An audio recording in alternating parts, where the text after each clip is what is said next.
जनसभा को संबोधित करने पहुंचे पूर्व मुख्यमंत्री अखिलेश यादव ने दिया बड़ा बयान। कहा, मौजूदा सरकार ने किसानों व गरीबों की कमर तोड़ दी है।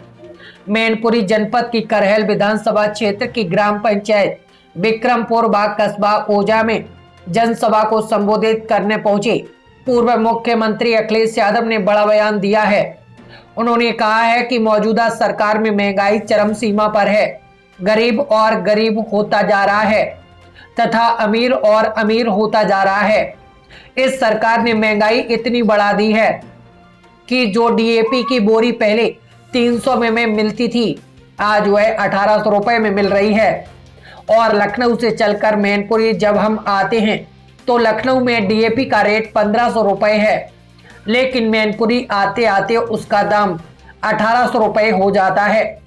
अगर पेट्रोल डीजल की बात करें तो समाजवादी सरकार में पेट्रोल की कीमत 40 से 50 रुपए होती थी तथा घरेलू गैस सिलेंडर की कीमत 300 रुपए से लेकर 400 रुपए होती थी। आज घरेलू गैस सिलेंडर की कीमत करीब 1200 रुपए है और सरकार कहती है कि गरीबी व महंगाई को हटाएंगे, लेकिन यह सरकार महंगाई तो नहीं हटा रही और गरीबों को हटा रही है। इसी दौरान अरेंद्र नदी के पुल को बनाने के लिए कहा कि पहले तो इसी सरकार में यह पुल बनवा दिया जाएगा, अगर नहीं बनता है तो हमारी सरकार आने पर हम यह पुल अवश्य बनवाएंगे।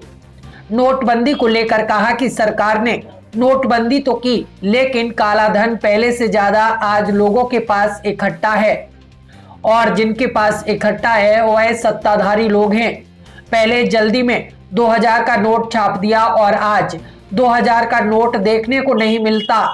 धीरे धीरे सरकार 2000 के नोट को वापस ले रही है, इसलिए नोट देखने को नहीं मिलता है। इस बीजेपी कुछ भी करे, बीजेपी षड्यंत्र करेगी, साजिश करेगी, बीजेपी प्रशासन को लगाएगी, बीजेपी पुलिस फोर्स लगाएगी, सब कुछ करेगी, लेकिन उसके बावजूद भी मैनपुरी की जनता नेताजी के साथ थी, नेताजी के साथ रहेगी और ऐतिहासिक वोटों से चुनाव समाजवादी पार्टी को मैनपुरी की जनता जिताएगी।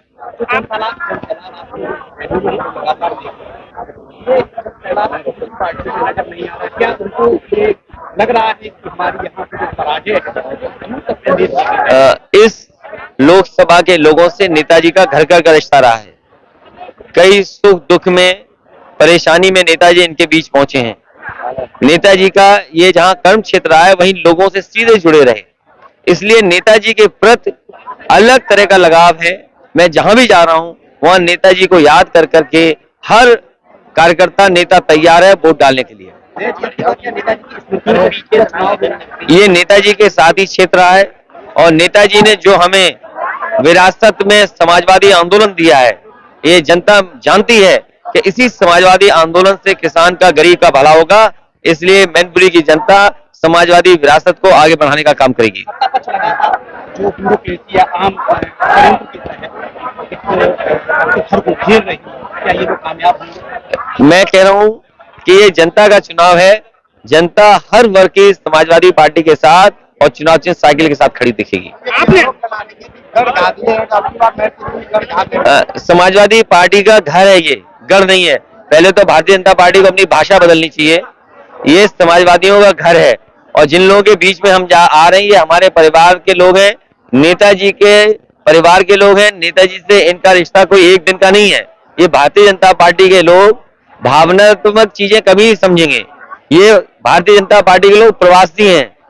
प्रवासी जो प्रवासियों की मीटिंग कर रही है खुद प्रवासी हैं, क्योंकि मैनपुरी का जो विकास है, जो सड़कें हैं, जो अस्पताल है, जो बिजली का इंतजाम है, जो स्वास्थ्य क्षेत्र में काम हुआ है, किसी सड़क पर चले जाओ, ये भाजपाइयों की बनाई नहीं है, ये नेताजी की बनवाई हुई है।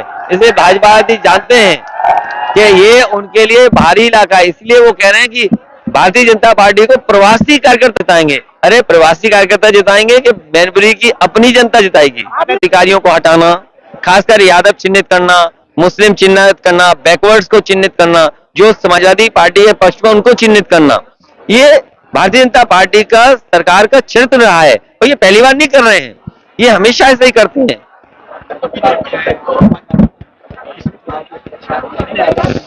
मुझे ये लगता है कि पहले से अच्छी जीत इस बार होने जा रही है। ओछा की बात करें तो ओछा में कुछ लोग जो रूठे हुए हैं वो आपके आने से कब मन ओछा एक बहुत ही संत गुरु और ऋषियों की धरती रही है। यहाँ बहुत ही पुराने मेले लगते रहे हैं और मेले इसीलिए लगते हैं कि लोग मिलजुल रहे हैं और ये राजनीतिक मेला इसमें सब मिल गए हैं। और मैं तो कहूंगा जो नाराज हैं वो हो सकता है हमारी पार्टी के किसी नेता से नाराज हो, उनकी किसी की नाराजगी पार्टी से नहीं होगी, नेताजी से नहीं होगी, साइकिल से नहीं होगी। आपस में तो नाराजगी हो सकती है लेकिन नेताजी के प्रति या पार्टी के प्रति किसी की नाराजगी नहीं है। सपना देख रही है वो यहाँ से ध्वस्त होगा। 24 में सरकार भाजपा की नहीं बनेगी। लोग बहुत परेशान हैं। नौजवानों को नौकरी और रोजगार के नाम पर बहुत झूठ बोला गया है। महंगाई लगातार बढ़ रही है। ये तमाम सवाल हैं जिसके जवाब बीजेपी को देना चाहिए। गवर्नर ये कहते रहे कि मोदी और योगी का कोई जादू नहीं, बसपा का जो वोटर है वही धोखा दे देता है। देखिए इस बार लोगों ने महसूस किया है कि संविधान को जिस तरीके से खतरा पैदा हुआ है और भारतीय जनता पार्टी के लोग लगातार बाबा साहब भीमराव अम्बेडकर जी का दिया हुआ संविधान को खत्म करना चाहते हैं। ये हमारे बाबा साहब भीमराव अम्बेडकर जी के सिद्धांतों को मानने वाले इस बार भारतीय जनता पार्टी की इस रणनीति को सफल नहीं होने देंगे।